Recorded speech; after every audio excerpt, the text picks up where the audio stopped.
Madalas po natin minsan itanong sa Diyos nung hindi pa po tayo mananampalataya. Madalas natin tanungin na, Lord, bakit ko po nararanasan itong mga problema nito? O kaya, Lord, bakit parang napaka-unfair nyo naman? Lord, bakit yung iba mayaman, kami mahirap? Bakit yung iba malusog? Ako, meron akong kapansanan. Bakit nangyayari yung masasamang bagay sa mga mabubuting tao? Kuminsan ganun yung mga tanong natin, why do bad things happen to good people? No? Madalas natin itanong yun sa ating mga sarili. At meron pong katanungan dito sa Revelation chapter 6 na atin pong nabasa doon po sa the fifth seal, yung mga martyrs. When the Lamb broke the fifth seal, sabi dito, I saw underneath the altar the souls of those who had been slain because of the word of God and because of the testimony which they had maintained. So ito pong pagbukas ng fifth seal, makikita dito yung mga martyrs. Ito yung mga pinatay dahil sa sobrang katapatan po nila sa ating Diyos, no? Pero pinatay sila. At ang sabi dito ng mga martyrs na ito, sabi nila, how long, O Lord, holy and true, will you refrain from judging and avenging our blood on those who dwell on the earth? Parang sa kanila pong pagtatanong or pananalangin, sabi nila, hanggang kailan pa ba Diyos namin, na iwi-withhold mo yung pagpaparusa mo sa mga tao na pumatay sa amin o sa mga nagpapahirap sa amin. Nakikita po natin yung ating mundo na hindi po pabuti, kundi pasama ng pasama. At minsan, normal na magtanong, lalo na po yung mga hindi mananampalataya, normal na magtanong na, kung merong Diyos, bakit hinahayaan niya na mangyari ito sa mundo? Bakit hinahayaan niya na maraming mga bata ang namamatay, maraming mga inosente ang nagbubuwis ng buhay? Bakit? Diba? Pero tayo mananampalataya, alam natin ang reason na kaya ganito po ang mundo ay dahil sa kasalanan, dahil sa fall of man. Kung bakit po ang buong mundo po ay napaloob sa tinatawag na sumpa at napaloob sa dominion o dun sa kaharian ng Diablo. Kaya ang mundong ito po ay magugunaw. Kaya kung mahal mo ang mundong ito, hindi mali ang iyong minamahal sapagkat ang mundong ito ay panandalian lamang, ito po ay magugunaw. So ang atin pong sermon sa umagang ito ay pinamagatang The Great Final Harvest. Ano po yung tinatawag na Great Final Harvest? Gusto ko lang po na sabihin sa inyo, i-clarify na ang harvest po na tinutukoy dito ay hindi po yung harvest of souls. Okay? May dalawang uri ng harvest. Yung harvest ng mga kaluluwa na kung saan ang sabi ng Panginoon na kulang ang manggagawa or kulang ang manggagapas, kinakailangan na maani na, no, ang mga wheat o ang mga grains. Yun po ay tungkol sa mga babahaginan ng salita ng Diyos. Pero ito pong the great final harvest na tinutukoy dito sa Revelation chapter 14, verses 14 to 20 na ating nabasa kanina, ito po ay ibang uri ng harvest. Ito po ay harvest na kung saan gagapasin lahat po ng mga masasama. Ito po yung time kung saan yung judge po ay i-judge na niya po ang buong mundo. Ito po yung kasagutan doon sa mga panalangin ng mga banal. Ito po yung kasagutan ng mga panalangin po natin na matapos na po ang kasamaan sa mundo. Ito po yung tinutukoy ng mga Old Testament prophets, no? Yung mga Old Testament Testament prophets, kagaya po ni Isaiah at ni Joel, sinasabi po nila yung tungkol po sa harvest na ito. No, gusto ko lang pong basahin dun sa Joel chapter 3 verses 13 to 17. Uulitin ko lang po yung kanina. Ang sabi po dito, Joel chapter 3 verses 13 to 17, put in the sickle, for the harvest is ripe. Come, tread, for the winepress is full. The vats overflow, for their wickedness is great. Multitudes, multitudes in the valley of decision. For the day of the Lord is near in the valley of decision. The sun and the moon grow dark, and the stars lose their brightness. The Lord roars from Zion, and utters his voice from Jerusalem. And the heavens and the earth tremble, but the Lord is a refuge for his people, and a stronghold to the sons of Israel. Then you will know that I am the Lord your God, dwelling in Zion, my holy mountain. So Jerusalem will be holy. Napakaikli po ng Book of Joel. Ito po ay isang minor prophet na ang chapter lang po niya ay 3, subalit napakahalaga. Dahil ito po ay tumutukoy dito po sa Revelation chapter 14. I-prophesy po niya na magkakaroon po ng harvest. No? It is the harvest of judgment. Bakit po harvest of judgment? Kasi ang sabi niya, ripe na po, hinog na. Okay? And then sa Isaiah chapter 13 verse 13, the same din po na sinasabi po ni Isaiah na magkakaroon po ng harvest of judgment.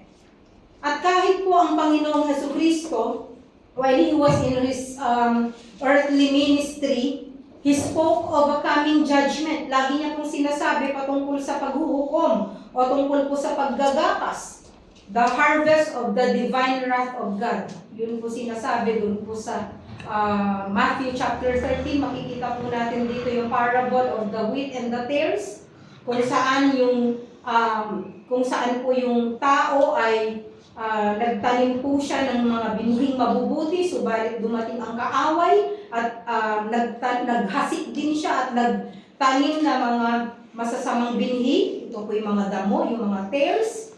At ang sabi po ng mga tauhan, ano po ba? Aalisin po ba namin yung mga tares? Pero ang sabi po ng may-ari, ang sabi niya, hindi. Hayaan mo muna silang tumubo. At darating ang panahon sa anihan kanya ay paghihiwalayin yung tares at ihihiwalay siya dun sa grain or dun sa wheat. And so, in John's vision, dito po sa verse 14, this is another vision, pero kasama po doon sa chapter 14. Then I looked, and behold, a white cloud, and sitting on the cloud was one like a son of man. Ito po yung vision ni John, yung final harvest ng divine wrath na makikita po natin na meron pong dalawang agricultural subject po dito.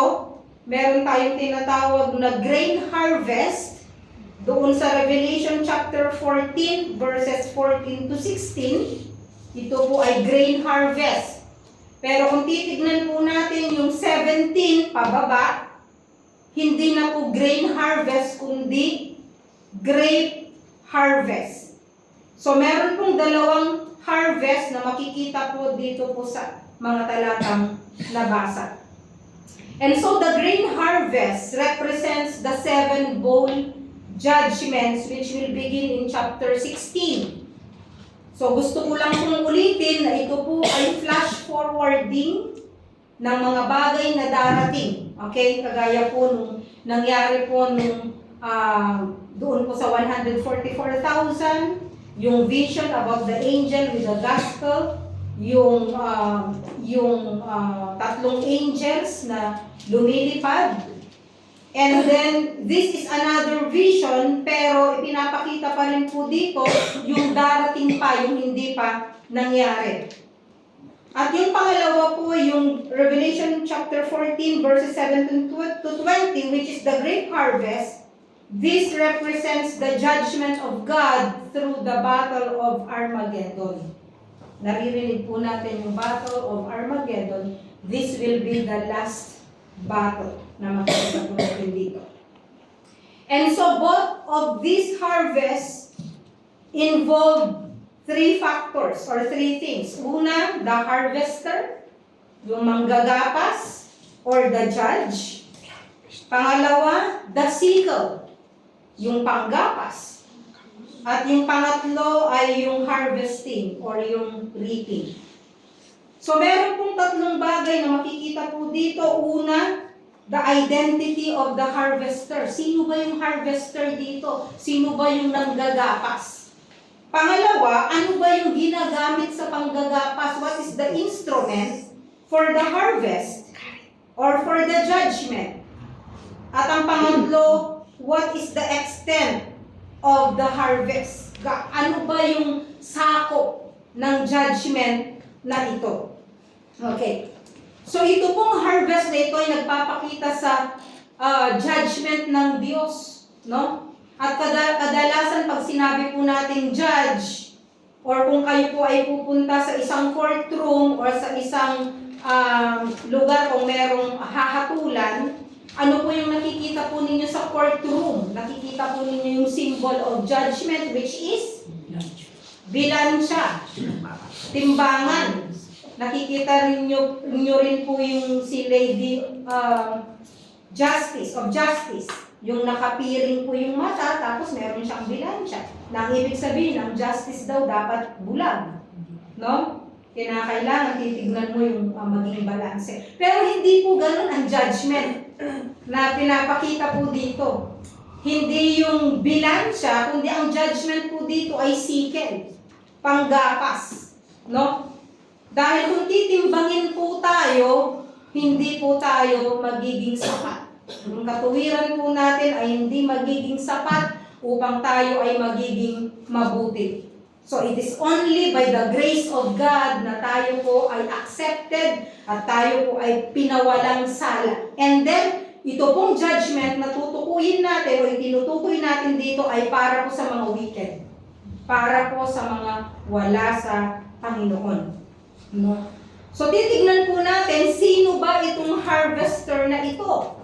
Ang sabi po sa verse 14, then I looked and behold a white cloud, and sitting on the cloud was one like a son of man. So ano po yung makikita po natin dito? The son of, hindi po the son of man, sabi niya, like a son of man. So original Greek translation po, wala siyang definite article. Kaya hindi natin pwedeng sabihin, bakit kaya hindi sinabing the son of man? Para masabi ng si Jesus. Bakit hindi rin sinabing a son of man? Ang sabi niya, was one like a son of man. Pero kung titignan po natin, may mga reason kung bakit maiisip po natin na ito po ang Panginoong Hesukristo. Bakit po? Kung titignan po natin sa New Testament, madalas pong sabihin ng Panginoong Hesukristo, referring to Himself. He always refer to Himself as the Son of Man. Lagi niya pong binabanggit ito, kagaya po sa Matthew 17 verse 22, and while they were gathering together in Galilee, Jesus said to them, the Son of Man is going to be delivered into the hands of men. So yung Son of Man, ang ibig niya pong sabihin talaga dito ay the Son of Adam, because Adam means man. So literally, Adam means man or humanity. And Jesus is the one who was sent on behalf of humanity. So siya po ay tinutukoy dito bilang isang tao. Siya po ay ipinanganak bilang isang tao. Ang emphasis po dito ay humanity. So he always referred to himself as the Son of Man. But this is also referred in the Old Testament, kagaya po ni Ezekiel. Ang sabi ng Diyos sa kanya, Son of Man. Sa Ezekiel chapter 37, Son of Man, can these bones live? So, tinukoy po si Ezekiel na Son of Man, at doon din po sa Isaiah. Makikita rin po natin yung words na Son of Man. So, maaaring sasabihin po ninyo na baka hindi ang Panginoong Hesukristo ang tinutukoy po dito sa Son of Man. Pero balikan po natin sa Revelation chapter 1, verses 12 to 17. I-open po natin yung ating Bible sa Revelation chapter 1, verses 12 to 17. Ang sabi po dito, sa verse 12, Then I turned to see the voice. Ito po ay vision ni John. Then I turned to see the voice that was speaking with me, and having turned, I saw 7 golden lampstands, and in the middle of the lampstands, I saw one like a son of man. Inulit po yung words na like a son of man, clothed in a robe reaching to the feet, and girded across his chest with a golden sash. His head and his hair were white like white wool, like snow, and his eyes were like a flame of fire. His feet were like burnished bronze, when it has been made to glow in a furnace, and his voice was like the sound of many waters. In his right hand he held 7 stars, and out of his mouth came a sharp 2-edged sword, and his face was like the sun shining in its stead. When I saw him, I fell at his feet, capital letter H, like a dead man, and he placed his right hand on me, saying, Do not be afraid. I am the first and the last, and the living one. And I was dead, and behold, I am alive forevermore, and I have the keys of death and of Hades. So dito po, tinutukoy sa Book of Revelation ni John na yung Son of Man po ay ang Panginoong Hesukristo. So maliwanag na siya po ang tinutukoy po dito. And also, sa Daniel chapter 7, verse 13 sa Old Testament, remember na hindi po magkakilala si Daniel at ang Book of Daniel ay naisulat thousands of years bago po isinulat ito ni John. Ang sabi dito sa Daniel chapter 7 verse 13, I kept looking in the night visions, and this is the vision of Daniel, not the vision of John. With the clouds of heaven, one like a son of man was coming, and he came up to the Ancient of Days and was presented before him. So sinulat po ito ni Daniel, sinulat po ito dito po sa Book of Revelation ni Apostle John. And I would like also, gusto ko rin pong sabihin po sa inyo na kahit po doon sa paghahatol sa Panginoong Hesukristo, sinabi na ikaw nga ba ang anak ng Diyos? Pero sumagot po siya na siya yung sinabi mo nga, sabi niya, pero tinukoy pa din niya yung kanyang sarili na anak ng tao. Sinabi niya ulit yun. No? And also, pangalawa po, yung words na cloud. Sitting on the cloud. Nakaupo po siya sa mga ulap. Alam po natin na yung cloud ay nagre-represent sa glory or sa Shekinah glory of God at yung presensya po ng Diyos lalo na po sa wilderness. Nakita niyo po kung paano ang Diyos, sinamahan po niya ang bansang Israel, ang mga Israelites, habang sila po ay naglalakbay sa pamamagitan po ng clouds. No? Yun po ang presensya ng Diyos. And ang sabi rin po dito, having a golden crown. So meron po siyang golden crown. So makita po natin, like a son of man, he was sitting on the cloud. At pangatlo, having a golden crown. Yung crown po dito, kung papansinin po ninyo, Stephanos siya. Hindi siya diademos. Ang ibig sabihin, hindi siya royal or kingly crown na kagaya ng suot ng Panginoong Jesucristo sa kanyang second coming sa Revelation chapter 19. Pero bakit kaya? No? Because Stephanos also means the victor's crown. Ito po yung ibinibigay or ina-award sa mga nananalo sa war, sa giyera, or sa lahat po ng nananalo sa athletic competition. So, ang ginamit po dito ay victor's crown because Satan started the war but Jesus finished it and finally, he won the victory. And Jesus will administer judgment on the earth. Kaya po ang ginamit dito ay Stephanos. Dito po sa crown. So, what is the identity of the harvester? Dito po sa grain harvest, it's the Lord Jesus Christ. At ano po yung instrument na ginamit po niya? Makikita po natin dito. And a sharp sickle in his hand. In-emphasize din po na meron siyang sharp sickle. Ibig sabihin, matalim yung kanya pong panggapas. Sa panahon ngayon, hindi ko po alam kung meron pang nanggagapas. Pero nung bata po ako, nadatnan ko po itong panggapas. Meron pong maliit na panggapas na nilalagay lang po sa gitna ng mga daliri. No? Na ginagapas pong isa-isa. Pero kung gusto mo po ng mabilisan, meron po tayong tinatawag na sickle, yung panggapas. Okay? Hindi rin po ito yung scythe. Alam niyo po yung scythe, yun pong hawak-hawak po ni kamatayan. Doon sa nakikita po natin na nilalagay nila sa drawing na kamatayan. Meron siyang panggapas. Okay? Yun po ay scythe. Pinanggagapas din pero mahaba po siya. Ang scythe, ang sickle po ay yung mas maliit yung kanyang hawakan. Okay, ganito po ang itsura. Yung, yan.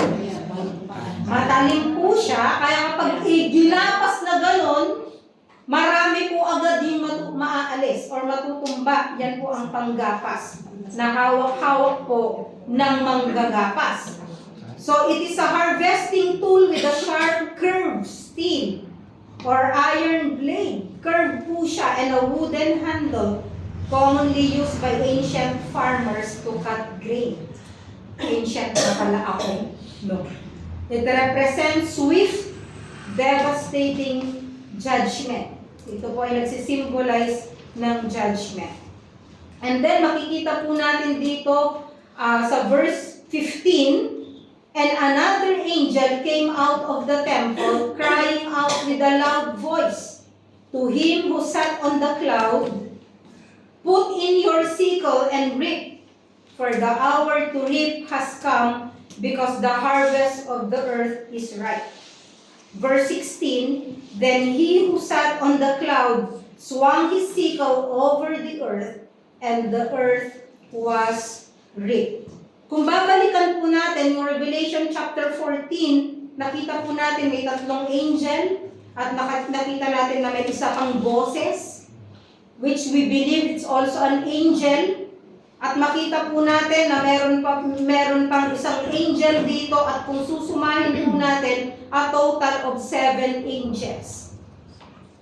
Pero dito, mapapansin po natin sa verse 17 na another angel came out of the temple which is in heaven. So where is the temple? This is not the tribulational temple dito sa lupa, kundi ito po ay templo na nasa heaven, which means this angel came from the presence of God. So meron din po siyang sharp sickle. Pero kung papansinin po ninyo, ano po ang sabi niya? Put in your sickle and reap, para bang inuutusan po niya yung nakaupo doon sa cloud, which is the Lord Jesus Christ. So pwede nating isipin na bakit parang inuutusan niya ang Panginoong Jesucristo. Actually, hindi po niya inuutusan, kundi it's like he is informing that because he is from the presence of God, parang sinasabi niya na ready na at manggapas ka na. Do you remember the Lord Jesus' words? It's not because he is not omniscient nung sinabi niya, because he was the Son of Man. He was speaking as the Son of Man.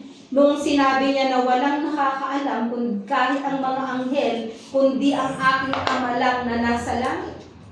Sinabi niya yon, di ba? So in this case, parang it is the timing of the Lord. It is the timing of the Father na it is now the time to harvest. Kaya ito po yung inutusan niya na isang angel para sa ganoon magkaroon po ng katuparan yung grain harvest. And dun po sa verse 18, pansinin din po ninyo rito, then another angel, the one who has power over fire, came out from the altar, and he called with a loud voice to him who had the sharp sickle, saying, put in your sharp sickle and gather the clusters from the vine of the earth, because her grapes are ripe. Kung papansinin po ninyo rito, sabi niya, the one who has power over fire, who came out from the altar. Kanina po, pinag-uusapan po namin yung tabernacle, and we know about the brazen altar, kung saan inilalagay yung mga coals, at kung saan po yung coals na yon ay inihahatid dun sa altar of incense, kung saan po ino-offer yung mga panalangin. And doon po sa Revelation chapter 6 na nabasa po natin, yung pong mga martyrs nandun po sila, doon po sa altar, at sila po ay nananalangin at nagtatanong sa Panginoon. Ang sabi niya, how long, O Lord, how long? So ito po ngayon yung kasagutan, no? And this was the angel na nanggaling po doon sa altar from the fire, na ito na yung kasagutan ng mga panalangin ng mga saints at ng mga martyrs na nagtatanong sa Diyos na kailan ba magja-judge ang Diyos. And so let's go to the second kind of harvest, which is the grape harvest. Kasi dito sa verse 19, makita po natin na hindi na po yung grain, hindi na yung wheat yung aanihin, kundi yun na pong grapes. The angel swung his sickle to the earth and gathered the clusters, yung mga kumpul-kumpul na grapes from the vine of the earth. Ano po ang ginawa ng angel? And threw them into the great winepress of the wrath of God. So pagkatapos ng ani, anong ginawa? Inilagay po ito sa wine press. So kung papansinin ninyo, yung identity of the harvester, was it Jesus Christ? The answer is no. The answer is, it is another angel. And if we remember, doon po sa Matthew, we remember na ang kasama po ng Panginoong Jesucristo na maggagapas ay mga angels. If you go back to the book of Matthew, makikita po natin na i-assist po siya ng mga angels sa panggagapas. Matthew 24 verse 31 says, and he will send forth his angels with a great trumpet, and they will gather together his elect from the four winds, from one end of the sky to the other. Igagather niya dahil po protektahan po niya ang lahat ng kanya at lahat na tumanggap sa kanya. And verse 41, Matthew 13 verse 41, and the Son of Man will send forth his angels, and they will gather out of his kingdom all stumbling blocks and those who commit lawlessness, and will throw them into the furnace of fire. In that place there will be weeping and gnashing of teeth. So ito pong gathering na ito ay sa book of Matthew is gathering of the elect to the Lord Jesus Christ, and another is gathering of those who are stumbling blocks or those who are wicked or those who commit lawlessness. They gather them out of the kingdom. Hindi po sila makakasama sa kaharian ng Diyos. And if we look at the wine press, tingnan po natin kung ano ang itsura po ng wine press. Ngayon po, pag nag-google kayo, tignan po niyo yung wine press. Ang makikita po niyo dyan yung parang barrel, no? Para siyang juicer. Modern na yung juicer, gumagamit na tayo ng juicer, di ba? Maliliit. Ganon yung mga ginagamit sa mga succeeding years. At kagaya ngayon din, di ba? Gusto natin ng apple juice. Ilalagay mo yung apple. Lalabas yung juice. Okay? So, sa ancient times, kasama po sa Israel, kahit po sa Amerika, yung mga gumagawa ng wine. Ganito po yung, ayan, ganyan na yung mga modern. Okay, ganyan na yung, okay. Yan, yung mga sumunod na mga wine press, naging modern na sila. Pero ang tinutukoy po ng Bible, ang tinutukoy po ng Panginoong Jesucristo, ito po. No? Na ang wine press po ay ganito po ang itsura. Kinakarve po nila yung bato para magkaroon po ng ganyan. Okay, bakit kinakailangan po na i-gather na ang lahat ng grapes? Because her grapes are already ripe. Actually, yung ripe po na words dito, akmazo, ripe yung word, pero ang connotation po niya dito or implication po niya ay overripe. Parang sinasabi niya, overripe na. Dried up na, withered na, wala na siyang halaga. It means sin has already gone on long enough. It means ang mundo ay masama na. If you remember, binigyan po ng Diyos ng maraming chance ang tao para magsisi. Even in the times of the tribulation period. Diba? Andun yung grace ng Lord, andun yung kanyang mercy. Subalit, darating din po yung time na tapos na po ang mercy ng Diyos. Tapos na po yung paghihintay ng Diyos. Kaya ang sabi po ng angel, it's already ripe. Pero ang ibig sabihin dito ay overripe na. It is time for judgment. The grapes pictured here is past its prime. Talagang hinog na. Kung baga dito po sa mundo, there is nothing left on this earth which is good and which is useful. Yun po ang tinutukoy po dito. Kaya nga po, ang madalas na sabihin po ng mga propeta sa Isaiah, dun po sa Isaiah chapter 13, verse 13, yung judgment ng Diyos. Kahit po sa Joel chapter 3, ito po yung tinutukoy niya na wine press. Kung saan ang mga grapes po ay aapak-apakan. Kagaya po ng nabanggit ko noon, bakit inaapak-apakan ang mga wine, ay ang mga grapes? Para hindi po mapasama yung mga buto. Dahil kapag pati yung mga buto ay nasama, parang sa juicer, kapag naisama mo yung mga buto ng pomegranate o anumang buto yan, magiging mapait po yung juice. So, inaapak-apakan. Pero ang sabi po ng Bible, ang Diyos po, ang Panginoong Jesucristo mismo po ang aapak. Ito po ay mangyayari sa Battle of Armageddon. Kung titignan po natin dito sa verse 20, verse 19b, ang sabi niya, and threw them into the great winepress of the wrath of God.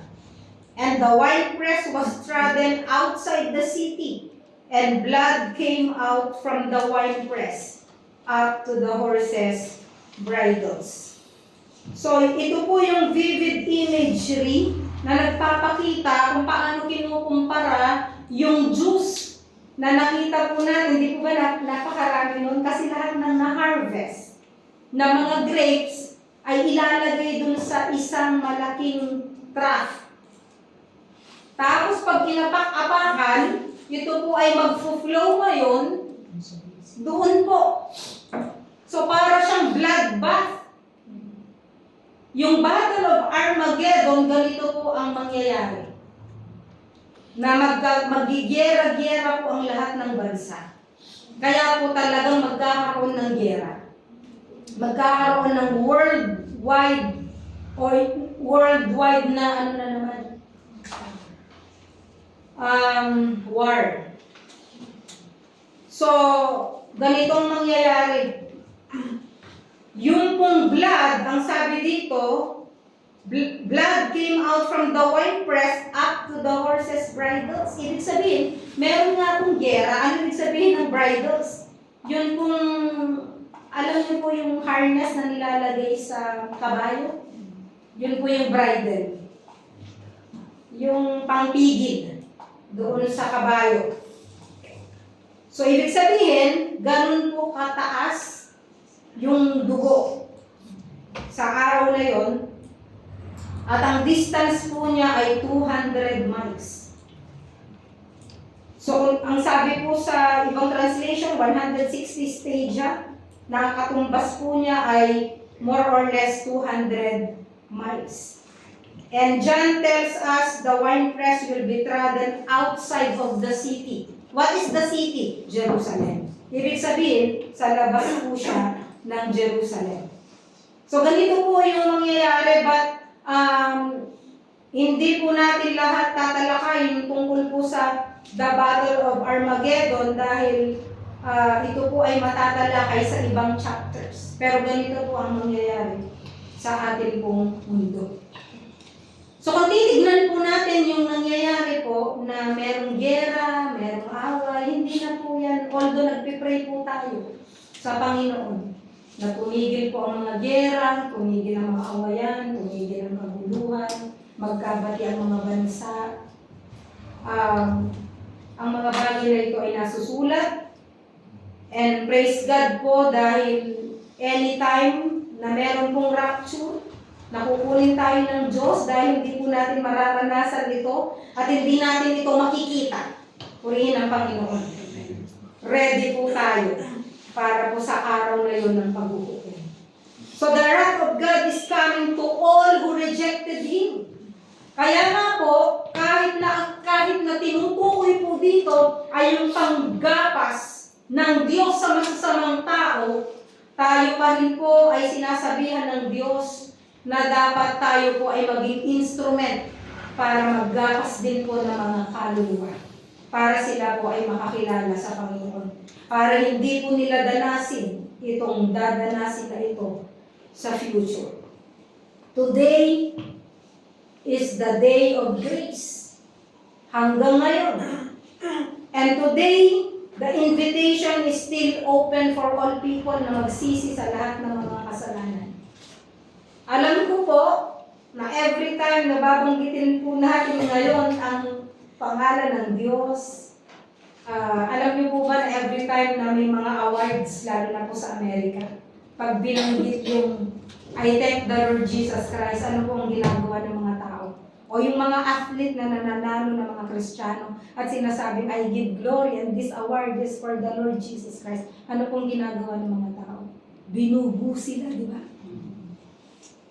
Wala na po ang takot sa Diyos. At ang pangalan ng Panginoong Jesucristo ay sinasabi na may kasamang blasphemy. Meron pa nga akong napanood sa YouTube na ang sabi ng babae, sabi niya, oh, this is not, pinaghirapan ko to, sabi niya. Hindi ko ma-remember yung exact wordings, pero sabi niya, this is not for Jesus Christ, kasi award ko to, pinaghirapan ko to. Na? At yung mga iba pa pong mga bagay na nagpapakita sa blasphemy ng tao sa Diyos. At nakikita po natin ang kasalanan sa paligid. Ang mga kasalanan na dati-rati po ay nakakahiya, ngayon po ay nilalantad na. Ang mga kasalanan noon na inililihim at hinahayaan mong maging sikreto hanggang sa hukay, ito po ay proud na proud pa po ang mga tao. Nakita ko po sa YouTube at doon po sa ibang social media, kung saan kahit po sa Pilipinas, kung nakita niyo po ito, yung isang ministro, tinatawag siyang, ewan ko kung pastor man siya, yung LGBT Christian Church. Nakita niyo yun? LGBT Christian Church sa Quezon City, na marami nang ikinasal na mga same-sex. Hindi ko po alam kung nakita niyo yun. Okay, hanapin niyo. Nakita ko, kinilabutan ako. Yung mga bagay na yan na hindi normal sa atin pong mga paningin at hindi ma-embrace ng ating pananampalataya ay ngayon ay lantaran na. Yung mga bagay na dapat na itinatago, sineselebrate na. Diba? Nagpaparade na sila ngayon. Meron na rin silang rights. Pinalitan nila yung Apostles' Creed. Diba merong creed ngayon ng LGBT? Basahin nyo din yung creed nila. Kaya makikita nyo talaga na wala ng takot sa mundo. And this is a sign of their rejection of God. Nare-reject po nila ang Diyos. Marami po mga tao na hindi naniniwala sa Diyos. Bakit? Because they don't want accountability. Ayaw nila na maniwala na may Diyos kasi ayaw nila na iwanan ang kasalanan dahil kung merong Diyos, alam nila na sila ay mahuhukom isang araw. Kaya po maraming atheist. Di po ba? Pero hindi lamang po yun ang nakakalungkot, kundi ang nakakalungkot ay maging normal sa mga tao na ipagwalang bahala yung mabuting balita na ibinibigay sa kanila. Yung kapag sinabi mo, alam mo, mahal ka ng Diyos, alam ko, namatay siya para sa iyong mga kasalanan, hindi mo kayang tubusin ang iyong sarili, nais ng Diyos na ikaw ay maligtas, mapunta sa langit at hindi mapunta sa dagat-dagatang apoy ng impyerno. Naririnig po nila, subalit may nagre-reply ng oo, gusto niya tanggapin ng Panginoon, at may nagre-reply din na hindi. At meron din nagre-reply na saka na lang. Pero wag na po nating hintayin yung rapture, baka maiwan ka. Wag na rin nating hintayin na maranasan mo itong paghukom na to sa huling panahon. At sa oras na to, kung ikaw ay nakikinig online, at kung wala ka pang kasiguruhan at wala ka pang relasyon sa Panginoong Jesucristo, I want to invite you. Gusto kitang imbitahin sa oras na ito na buksan mo yung puso. Habang nandito pa ang biyaya ng Diyos, habang nandito pa ang kanyang kahabagan, hanggang meron pang chance, there is still chance. Tatalukuran ang mga kasalanan at tanggapin ng Panginoong Jesucristo sa iyong buhay. Will you surrender yourself today? At kung ikaw ay nakikinig at nais mong tanggapin ang Panginoong Jesucristo sa iyong buhay, nais mong isurrender ang iyong buhay sa Panginoon at ayaw mong danasin ang paghuhukom na iyong narinig kanina, naanyayahan kita sa isang simpleng panalangin na meron pananampalataya, na may pagsisisi at takos sa iyong puso. Maaaring hindi ka marunong manalangin, subalit ililid kita sa isang panalangin at gawin ko itong totoo sa iyong buhay at pwede kang manalangin ng taimtim at maaari ka rin manalangin ng mula sa iyong puso. Narito ang panalangin. Panginoong Diyos, sa oras na ito, inikilala ko po na ako ay makasalanan. Kinikilala ko po na hindi ko kayang iligtas ang aking sarili. Nagsisisi po ako sa aking mga kasalanan. Tinatanggap ko po kayo Panginoon sa Kristo bilang aking Panginoon. Na kayo nawa ang siyang mamuna sa aking buhay, na kayo aking susundin, at kayo po ang maging hari sa lahat po ng gagawin ko sa aking buhay. at tinatanggap ko po kayo, Panginoon Jesus, bilang Panginoon at tagapagligtas ng aking kaluluwa. Salamat po sa inyong pong dugo na nabuhos sa krus ng Kalbaryo. At salamat po sa inyong katawan na nagpira-pira para sa aking mga kasalanan. Salamat po sa buhay na walang hanggan. Salamat po sa inyong pong kapatawaran. Sa pangalan ni Jesus. Amen. Tayo po ay manalangin. Dakilang Diyos, salamat po sa inyong habag sa bawat isa sa amin. Salamat po na dahil lamang po sa inyong habag, hindi po sa aming mabuting gawa. Kung bakit kami po ay may buhay na walang hanggan. Kahabagan niyo po ang aming mga mahal sa buhay na hindi pa po nakakakilala sa inyo. Kahabagan niyo po sila. At kayo po ang kumilos sa kanilang mga puso, Panginoon, na sila po ay magsisi sa kanilang mga kasalanan at talikdan ang kanilang pong pamumuhay. Lord, kayo lamang po ang pwedeng kumilos sa kanilang mga buhay. Kaya alam po namin na wala pong imposible sa inyo. Tinataas po namin sila sa inyo, Panginoon. Sa amin pong mga kaibigan, sa lahat po ng amin pong mga nakakasalamuha, na alam po namin na wala pa pong relasyon sa inyo. Kayo nawa magbigay ng boldness and courage sa amin para pahaginan po sila ng inyong salita. Salamat po. At ito po ang aming dalangin sa pangalan ni Jesus. Amen.